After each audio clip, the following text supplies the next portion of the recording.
everybody, welcome to PureCast. My name is Ethan, and today I'm joined here by my friend and colleague Tom. Hello.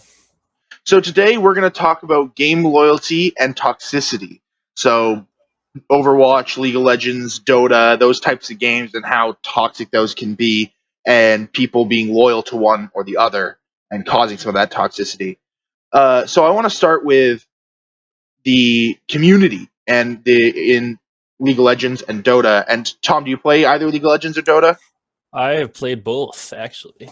So you're not loyal to one of them? No, I am not. And I don't think a lot of the gaming community is. It's more Okay. so...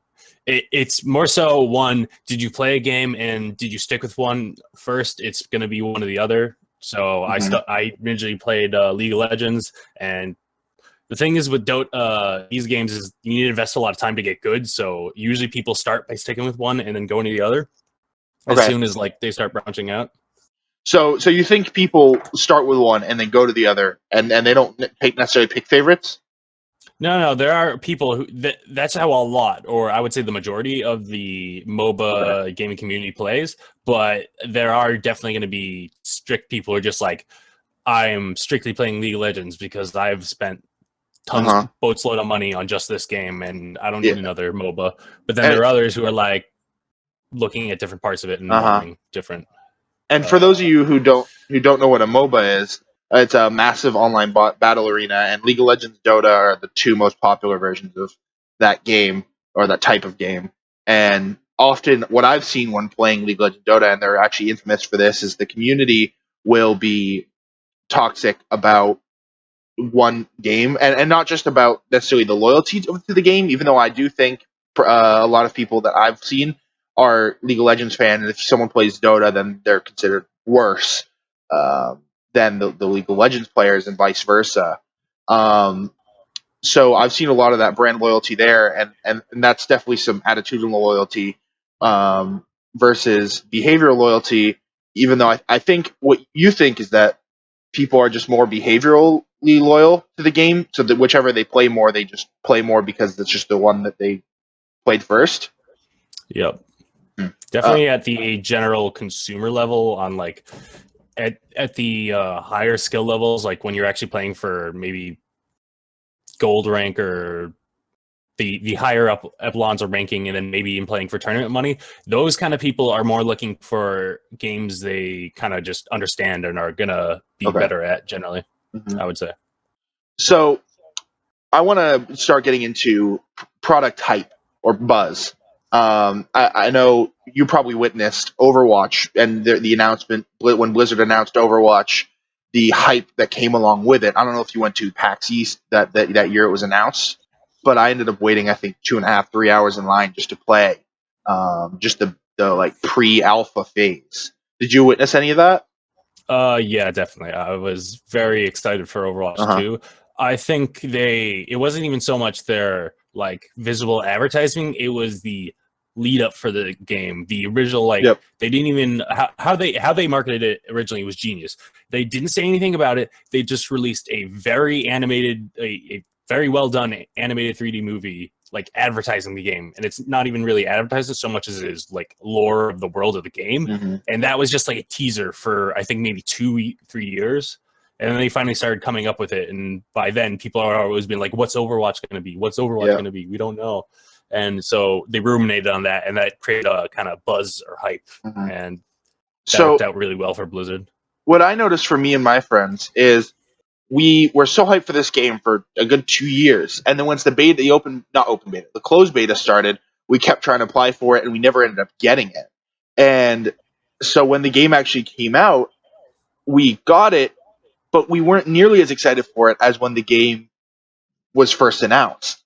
And I think that was a lot of the people who were so hyped up for it, they experienced a similar thing, where they got the game and they're like, finally, this game's out, but why do we still care? Did that happen to you at all?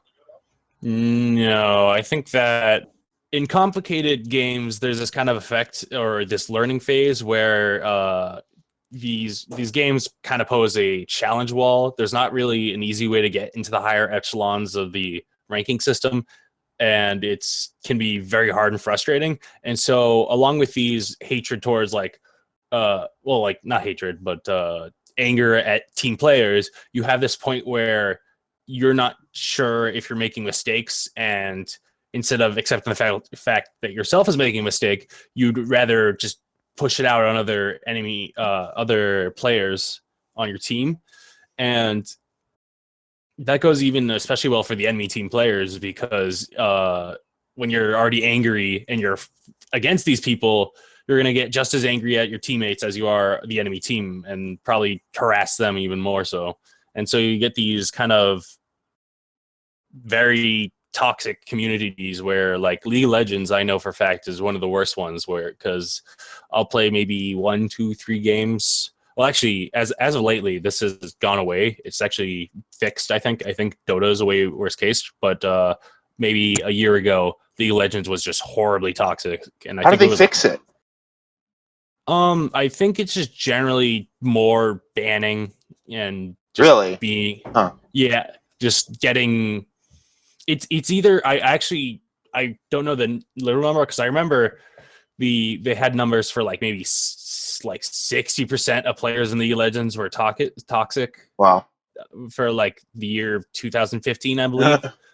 And I remember that, and that looked very bad. But nowadays, it really doesn't feel like that. I'll get like a bunch of games where that, but it could be just because I'm playing, because these games match you with people on tendencies, like skill level generally, but it can also do it like people who are toxic are ranked with people who are more toxic. Toxic players are ranked with toxic, and I remember players. They changed their matchmaking, so if you leave or something like that, you'll get matched with other leavers. Well, that's not so much a toxicity thing. That's more of a punishment for what's the word? Screwing over your teammates, I guess. Griefing, I guess, was the word you're looking for. No, griefing, not really. Griefing would be doing it for malicious intent. Leaving can just be because you have to go do something, and the game goes on in real time, and you can't just, all the other players aren't just going to stop. So that player's gone, and now you're a team member short, and the game just got way harder for the team who just had a member left. And what's interesting is this matchmaking. If for League of Legends, say they're matching toxic players with other toxic players, it makes people who aren't toxic matched with better matches, and it increases the customer satisfaction of the game, which is a cool thing. I mean, when your matchmaking system is really good, players have more fun, and players, even though they might still lose, they'll lose the same amount of games, or maybe sometimes less. It's still, you have better games, you have closer games, and you have people who actually want to win playing with each other. Yeah, that's true. And matchmaking itself could be like a whole topic, because it is something that has been a big topic in gaming now that competitive online multiplayer competitive gaming like this, matchmaking based competitive gaming, like League of Legends, Overwatch, Dota, Hearthstone, etc. Matchmaking becomes super important, and Blizzard has. I think Blizzard games are actually less toxic initially than MOBAs, because I think they have a slower, easier learning curve, and there's not as much anger. But have you played Overwatch? It's not as bad as League of Legends. It is not as bad as League of Legends. I think what's interesting about Blizzard is they're the only game company that can really get away with not using Steam as a platform, and I think that might be because of some sort of brand loyalty when it comes to, they made World of Warcraft, they made StarCraft, they made Diablo, and they're this big company that's making these successful games, and they've only put out successful games, really, or they hide whatever they haven't done that's successful. Ghost, whatever. They certainly weren't successful with the N64 port of StarCraft. I mean, yeah, but StarCraft in general as a game was a really successful game. Oh, no, it's in fact, they just re-released it to make even more money off of it. No, they released it for free, I think. Oh, yeah. The old original version. I think they're announcing maybe a new one. No.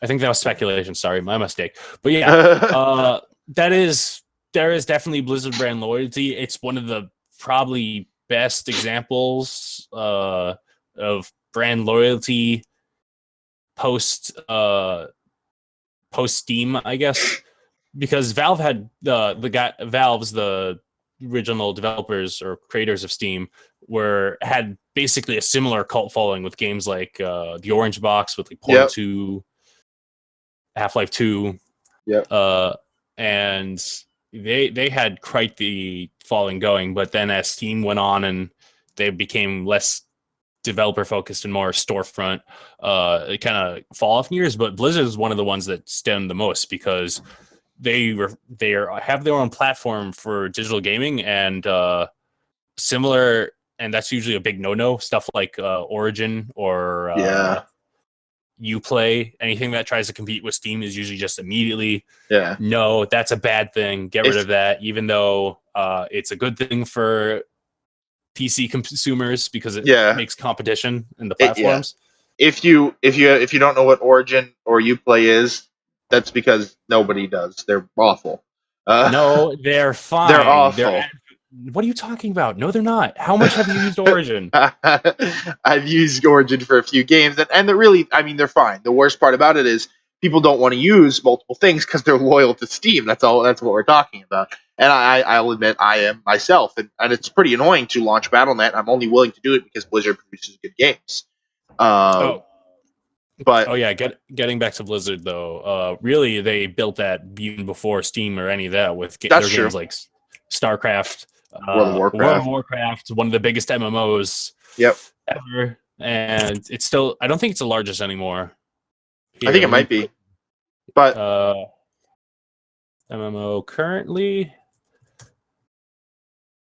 This is not as quick Google. It's probably still World of Warcraft. But anyway, yeah. And every MMO that came out was trying to be the Warcraft killer, and none succeeded. Yeah. Nothing ever did. It's people still play. Warcraft itself killed Warcraft. Yeah, and if you look at Blizzard, what they've done with all their new games is it's all Warcraft, really. I mean, there's Heroes of the Storm, Hearthstone are their two new games that Hearthstone is just a card game that was supposed to be like Magic that was made with World of Warcraft lore. It's taking all the people who are loyal to World of Warcraft and going, you like World of Warcraft, you'll like this totally different game, but guess what? Everything has the same names. And you'll understand it because it's the same lore. And they've done that with Heroes of the Storm. They've like, oh, League of Legends Dota is popular. Here's this new MOBA we worked on. It has all of your favorite Blizzard game characters in it. And who's not going to play that if they like Blizzard games, right?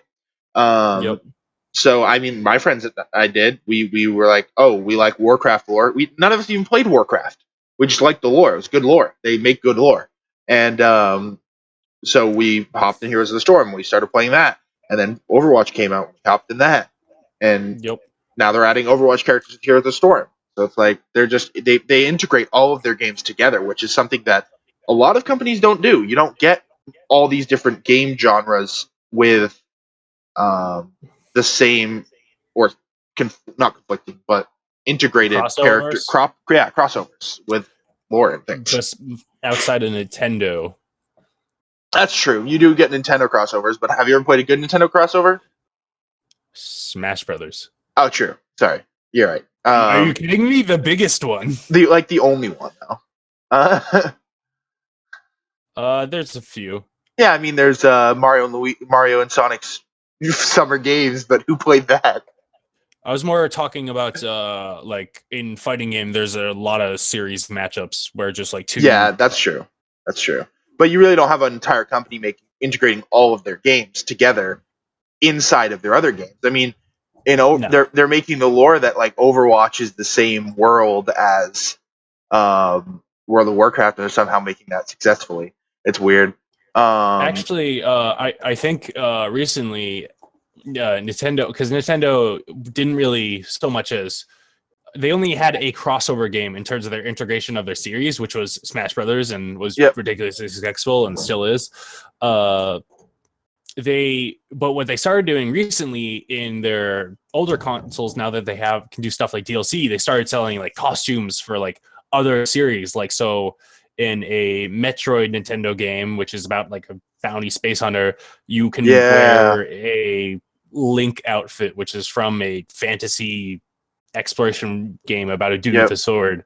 And I think they kind of taken hits from stuff like Battle.net or Steam and how they've been handling stuff and being like, we kind of need to get modern here. Yeah, I mean, in Pikmin, if you look, there's they do that cleverly. They put little Easter eggs from other games where you find like a large version of a I don't know an exact. Oh yeah, in one of them you find a Yoshi egg. Yeah, I think. Yeah. And or a Mario coin or something, and it's named this weird thing because that's how Pikmin is. But I think that's really playing on their own brand loyalty because you see this game, you see this Easter egg for another game you liked, and you enjoy that. And that makes your view of the game better. Well, Nintendo's are also the pioneer of brand loyalty. And no, actually, that's not true. It would technically be Sega, who is the pioneer of brand loyalty in games. Because in their original competition with Sega coming out with like Nintendo's what is it? The Nintendo does what Sega doesn't. I don't know. They had some very ridiculous wordplay based ad against Nintendo, and I think that's really what started kind of like the brand loyalty war and the console war, so to speak, air quotes. That's true. Stuff like that. Because not only in brand loyalty you have individual games, you have Xbox versus PlayStation versus Nintendo, and then you got the little ones that nobody really cares about. But yeah, that's true. There you got all this brand loyalty games, not just in between game developers, but in between console developers. And then what's interesting is you have the PC market, which is also Microsoft. So is Microsoft winning really?